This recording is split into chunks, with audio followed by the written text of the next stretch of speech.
Counting can be a little bit confusing when you see all of this. Hey guys, it's Katie from Yarn Society, and today we're going to do a super quick tutorial on how to count your stitches and your rounds. We're going to start out by counting our stitches. Let's just say you finished up your last stitch. All you'd have to do is pull up to see that this was your last stitch that you worked into. So we are going to move over and we are going to find that first V looking stitch. So here we have a V stitch, and that we're going to start counting to be number 1.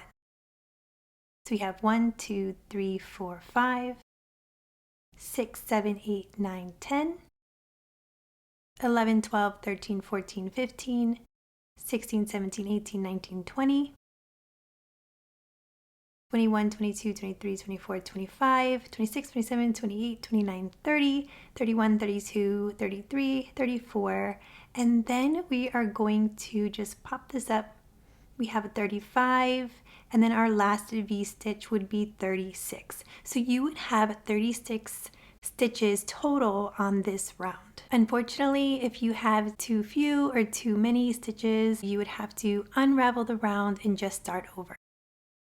We're going to start counting our rounds, and I started my magic circle with 6 single crochet. So this would be round 1, 2, 3, 4, 5, 6, 7, 8, 9, and 10. We would start next on round 11. So we start out with this tiny circle here, and since I started with 6 single crochet, it's like this mini circle that you can see. If you start with less than those stitches, it can get a little bit tougher to find that first round.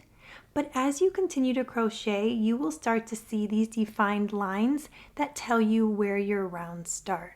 So you can see here, you have your rounds with your little V's going up, and you'll be able to notice your rounds a lot easier. Feel free to use stitch markers for that first and second round and just leave it there so that you can identify which round is which. I also have another video on how to identify the right and wrong side of amigurumi, so I will link that down below. If you guys have any questions, please reach out to me. I'd love to help. I hope you guys liked this video. If you did, please give it a thumbs up and please subscribe to my channel, and don't forget to check out yarnsociety.com for free amigurumi crochet patterns.